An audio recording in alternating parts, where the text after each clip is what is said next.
ఇంకో చూడండి, యోసేపు జీవితంలో కూడా అదే అయింది. మనం యోసేపు జీవితంలో మనం ఏం చూస్తామంటే, ఆయన మంచి ఫలము కలిగిన ఒక వ్యక్తిగా ఆయన ఉన్నట్టు మనం చూస్తున్నాం. ఫలము ఏం చేసిందంటే, ఆయన ఎక్కడ కూడా ఆయన పడిపోకుండా, పాపానికి పడిపోకుండా, శోధనలు వచ్చినా పడిపోకుండా, ఎన్నోసార్లు ఆయన కింద పడేయాలని ఆయన చూసినా తిరిగి తిరిగి ఆయన ప్రయత్నం తీస్తూనే ఉన్నాడు ఆయన జీవితంలో. సో ఫలము ఏం చేసిందంటే, ఆయనను జీవితంలో ముందుకెళ్ళటానికి అది సహాయపడింది. కానీ వరము ఏం చేసింది తెలుసా? గిఫ్ట్ ఏం చేసింది? ఆ రాజుకు వచ్చిన కళకు ఆయన అర్థం చెప్పగలిగాడు. ఇప్పుడు మనం ఎన్నోసార్లు మనం ఏమనుకుంటామంటే, ప్రభు యోసేపుని దీవించడానికే ప్రభు ఇది చేశాడేమో అని మనం అనుకుంటాం. కానీ నేను ఎలా చూసానో మీకు తెలుసా?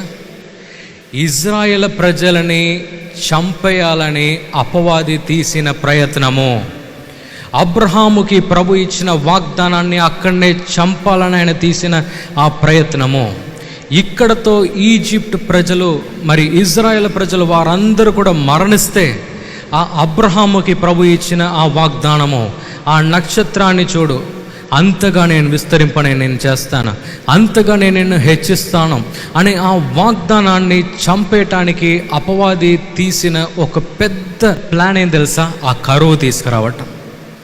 ఆ 7 సంవత్సరాలు కూడా ఆ పెద్ద కరువుని తీసుకురావటం. కానీ ఇక్కడ వరము ఏం చేసింది తెలుసా? దాన్ని బయట పెట్టింది. ఏం చేసిందంటే, యోసేపు వారి యొక్క జీవితంలో ఫస్టే ప్రభు ఆ దర్శనాన్ని, ఆ కళను మరి ఆ ఫరో రాజుకి ప్రభు చూపించి ఆయన ఏం చేశాడంటే, మరి యోసేపు ద్వారా ప్రభు ఆయనకి ఇచ్చిన వరము. యోసేపు ఏమంటున్నాడంటే, the interpretation belongs to the lord అని అంటాడు. అంటే కళకు అర్థం చెప్పే కృప ప్రభు దగ్గర నుంచి రావాలి అని చెప్పేసి ఒక వాక్యం ఉంటుందన్నమాట. అంటే నేను మీకు తెలియజేస్తున్నానంటే, అక్కడతో ఆగవలసిన ఆ వాగ్దానము ఈ వరము ద్వారా కాపాడబడింది. హల్లెలూయా, హల్లెలూయా. సో ఆ వరము ఏం చేస్తుందంటే, ఆ అపవాది వేసిన ఆ తంత్రాన్ని, అపవాది వేసిన ఆ ప్లాన్ని యోసేపుని కింద పడేయలేము కదా. పడేయలేమంటే ఏం చేయాలి? నరకాలి. నరకాలంటే ఏం చేయాలి? భోజనం లేకుండా చేయాలి. ఫస్ట్ అన్నీ ట్రై చేశాడు. అమ్మాయిని, అందమైన అమ్మాయిని పంపి చూశాడు. నాకు వద్దని ఉరికిపోయాడు వాడు. అంటే ఇది మనకు వద్దు, ఉరికిపోదాం, ప్రభుకి ఇది నచ్చదు అని చెప్పేసి ఉరికిపోయాడు యోసేపు. కింద పడేయలేము అని తెలిసినప్పుడు అటాక్ చేయడానికి చూశాడు. కానీ వరము కూడా ఆయన వాడాడు. గనక ఏమైంది తెలుసా? ఆయన మాత్రం కాదు, ఇజ్రాయెల్ ప్రజలు మరి ఈజిప్ట్లో ఉన్న వారు కూడా రక్షించబడ్డారు ఆ రోజు. హల్లెలూయా, హల్లెలూయా. సో నేను మీకు తెలియచేస్తున్నానంటే, today we have to ask God, Lord I need dreams, I need visions. ప్రభు నాకు కళలు రావాలి, నాకు దర్శనాలు నాకు రావాలి, మరి నన్ను ఇలా నడిపించు ప్రభు అని చెప్పేసి మరి మనము ప్రభు దగ్గర మనం అడిగినప్పుడు ఏమవుతుందో తెలుసా? ప్రభు ఈ వరాలు కూడా మన జీవితంలో ఆయన వాడుకోవటం ఆయన ప్రారంభిస్తాడు కదండి. ఎన్నోసార్లు మనం సోలిపోతుంటాం. అప్పుడంతా మరి ఈ పరిశుద్ధాత్మ వరములతో మనం ముందుకు వెళ్ళగలిగితే, if we are able to access the gifts of the Holy Spirit in our life.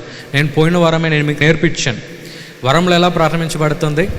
వరములను వెతకటం వదిలిపెట్టి ప్రభుని వెతికితే ఆటోమేటిక్గా వరాలు కూడా మన జీవితంలో పని చేస్తాయి అని చెప్పేసి నేను పోయిన వారం నేను మీకు ఎక్స్ప్లెయిన్ చేశాను. సో ఈరోజు మరి మనం ప్రభు దగ్గర ఏం అడగాలంటే, ప్రభు ఈ కృపా వరాలు కూడా నా జీవితంలో ప్రారంభించబడాలి, నా జీవితంలో ప్రారంభించబడాలి. అలాగే మనం అపోస్తలు పౌలు గారి వారి యొక్క జీవితాన్ని కూడా మనం చూడవచ్చు. ప్రభు వారిని వరముల్లో చాలా బలంగా ప్రభు వారిని వాడుకున్నాడు. అంటే వారే పునాదిగా వారు ఉన్నారు కనుక ప్రభు అయిన యేసుక్రీస్తు ఈ భూలోకంలో వారి యొక్క జర్నీ ముగించిన తర్వాత, వారి యొక్క ప్రయాణాన్ని వారు ముగించిన తర్వాత అపోస్టల్స్ని ప్రభు చాలా బలంగా వారిని వాడుకున్నాడు అనమాట. ఒక సర్టన్ టైం అపోస్టల్ పౌలుకి ఏమవుతుందంటే, ఆయన బలంగా వాక్యం చెప్తున్నాడు కానీ ఎవరు కూడా మారట్లే. అంటే ప్రభు అయిన యేసుక్రీస్తుని ఎవరు కూడా విశ్వసించట్లేదు అన్నమాట. ఆయన ఎన్నో అద్భుత కార్యాలయాన్ని చేస్తున్నాడు, సూచక కార్యాలయాన్ని చేస్తున్నాడు. అప్పుడు కూడా ప్రజలు ఏమయ్యారంటే, అసలే వారు అపోస్తలుడు పౌలు చెప్పిన సువార్తను కానీ దేని కూడా ఆయన నమ్మలే. వెంటనే అపోస్తలుడు పౌలు గారు మరి అపోస్తలుల గ్రంథంలో ఒక చోట్ల ఏమవుతుందంటే చాలా సోలిపోతారు. సోలిపోయిన ఏమనుకుంటాడంటే, ప్రభువా ఇకపై అయిపోయింది, ఇకపై నాకు ఈ సేవ వద్దు, ఇక్కడ ఉన్న ఈ ప్రజలతో నాకు ఏ ఒక్క సంబంధం కూడా లేదు, నేను ఇంకో చోటుకి వెళ్తున్నా అని చెప్పేసి ప్రభు దగ్గర ఆయన అడుగుతాడు. వెంటనే ప్రభు ఏం చేస్తాడు తెలుసా? కళలో ప్రభు ఆయనతో మాట్లాడటం ప్రారంభించాడంట. ఒక్కసారి కాదు, ఎన్నిసార్లు తెలుసా? 3 సార్లు మాట్లాడాడంట. పౌలా ఇక్కడ నేను ఉండు, ఇక్కడ నేను సువార్త చెప్తావు, ఇక్కడనే ప్రజలు కూడా మారుతారు అని అన్నాడంట. అంటే నేను మీకు తెలియజేస్తుందంటే, అక్కడ ఫ్రూట్స్ ఆయనకు ఉన్నది, అంటే ఫలము ఆయన జీవితంలో ఉంది. ఆయన కష్టపడుతున్నాడు, ఎంతో ప్రయాసపడుతున్నాడు, వాక్యం చెప్పడానికి ఆయన ఆశపడుతున్నాడు, వరాల్లో ఆయన మూవ్ అయ్యాడు. కానీ ఈ డ్రీమ్ ఏం చేస్తుందంటే, ఈ యొక్క కళ ఏం చేసిందంటే ఆయన తిరిగి కరెక్ట్ మార్గంలో వెళ్ళటానికి సహాయం చేస్తుంది. హల్లెలూయా. వరాలు మన జీవితంలో ఏం చేస్తాయి తెలుసా? కరెక్ట్ మార్గంలో వెళ్ళటానికి మనకు సహాయపడుతుంది. హల్లెలూయా కదండి. సో నేను మూడోది మనం ఏం చూస్తున్నామంటే, ప్రభు యొక్క వరములో మనం కరెక్ట్గా మనం ముందుకు వెళ్ళగలిగితే ఏ మార్గంలో మనం వెళ్ళాలి, ఏ మార్గంలో వెళ్ళకూడదని చెప్పేసి ప్రభు మరి మనకు ముందే ఆయన చూపిస్తాడు. సో మేము ఈ బేకరీ బిజినెస్లో మేము ఉన్నాం అన్నమాట. అంటే ఈ కేక్స్ కానీ బిస్కెట్స్ కానీ అన్నీ కూడా మేము మ్యానుఫ్యాక్చర్ చేస్తుంటాం. సో నేను కరెక్ట్గా 18 years ఉన్నప్పుడు ఒక ప్రపోజల్ మాకు వచ్చిందన్నమాట. అంటే ఎవరో ఒకరు మిషన్ 50 లక్షలు కొన్నారంట. అంటే చెప్తున్నా మీకు అర్థం అవటానికి, 50 లక్షలకు ఒక మిషన్ వారు కొన్నారంట. మరి మా దగ్గర వచ్చి మేము మీకు 20 లక్షలకు అమ్మేస్తామండి, కొంటారా అని వచ్చి అడిగారు.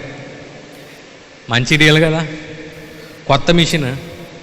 ఒకడు 50 లక్షలు కట్టి మనకు వచ్చి 20 లక్షలకి ఇచ్చేస్తా, ఈ వ్యాపారం చాలా డిమాండ్ ఉంది, అంటే ఈ బిజినెస్ చాలా డిమాండ్ ఉంది, మీరు చేయండి అని చెప్పేసి మరి మా నాన్నగారి దగ్గర వచ్చి వారు అడిగారంట. వెంటనే నా దగ్గర చెప్పారు, రే ఇది 40-50 లక్షలు ఉంటుందిరా బయట, మనకు 20 లక్షలకు మనకి ఇచ్చేస్తాడంటారా, మరి తీసుకుందామా అని చెప్పేసి మా నా దగ్గర చెప్పారన్నమాట. వెంటనే నేను చెప్పంటే, నేను ఇప్పుడు అంతగా టైం లేదు కానీ అప్పుడు వట్టిగానే ఉండేది. కాలేజ్ టైంలో ఏ పని ఉంటుంది, ప్రేయర్ చాలాసేపు కళలు నాకు కావాలి ప్రభువా, ఈ దర్శనాలు కావాలి ప్రభువా అని చాలా అడిగేది అనమాట అప్పుడు. సో ప్రభు ఏం చేశాడంటే కరెక్ట్గా ఆ నైట్ ఒక డ్రీమ్ ఇచ్చాడు. నా ముందు తెల్ల వస్త్రం వేస్తూ ఒక వ్యక్తి నడిచేటట్టు చూపించి మరి అన్నిటిని వివరించాడు అన్నమాట. ఈ మిషన్ నువ్వు కొనకూడదు శామ్, కొంటే ఈ ప్రాబ్లం నీకు వస్తుంది, ఈ అపాయాలు నీకు వస్తాయి.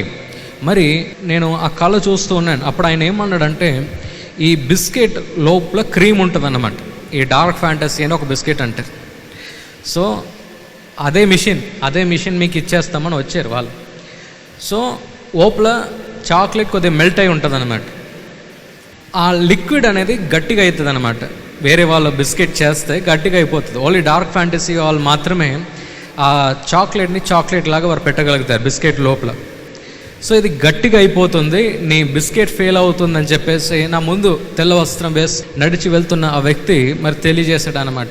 వెంటనే పొద్దునే మా నాన్నగారికి కాల్ చేసేసి, డాడీ ఇలా అవుతుందంట, మరి ఇలా గట్టిగా అయ్యేటట్టు మరి నేను ఒక వ్యక్తి నాకు మాట్లాడినట్టు నేను చూశాను డాడీ అని చెప్పేసి మా డాడీ దగ్గర మరి నేను చెప్పిన వెంటనే ఒకరోజు తర్వాత వారు తిరిగి నాకు కాల్ చేసి రే నేను మొత్తం ఎంక్వైరీ చేశారా మార్కెట్ మొత్తం, నీకు ఎలా తెలిసిందో నాకు తెలియదు కానీ అందరు అదే చెప్తున్నారు అని అన్నాడు. నేను అనుకున్నా. అప్పుడు పరిశుద్ధాత్ముడు నాతో ఏం మాట్లాడన్నా మీకు తెలుసా? అపవాది నీ ఫైనాన్సెస్ని, అంటే నీ ఆర్థిక స్థితిని కింద పడేయటానికి ఇలా ఈ మిషన్ని ఆయన పంపించాడు.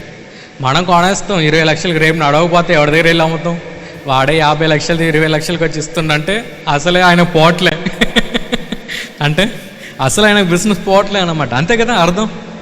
సో పరిశుద్ధాత్ముడు ఏమన్నాడంటే, నీ ఆర్థిక స్థితిని కాపాడటానికే ఈ కళ నీకు వచ్చింది అని అన్నాడు. హల్లెలూయా. సో మన పరిశుద్ధాత్మ వరముల్లో మనం ఎప్పుడు అడుగు పెట్టడం మనం ప్రారంభిస్తాం, ఏమవుతుందో తెలుసా? మనము కరెక్ట్ మార్గంలో వెళ్ళటానికి అది మనకు సహాయపడుతుంది. హల్లెలూయా. సూపర్ న్యాచురల్గా అది మనకు సహాయపడుతుంది. నేను అంటే కళల ద్వారా, దర్శనాల ద్వారా, ప్రవచనాల ద్వారా, లేకుంటే ప్రాఫిట్స్ ద్వారా కదా. ప్రభు మనతో ఆయన మాట్లాడతాడు. అంటే నేను వాక్యం మనము చదవకూడదని నేను చెప్పట్లేదు. వాక్యం ద్వారా ప్రభు మనకు చాలా కన్ఫర్మేషన్స్ ఆయన మనకి ఇస్తాడు.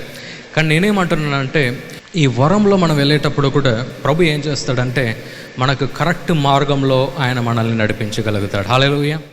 ఈ ప్రోగ్రాం మీకు ఆశీర్వాదకరంగా ఉన్నదని మేము నమ్ముతున్నాం.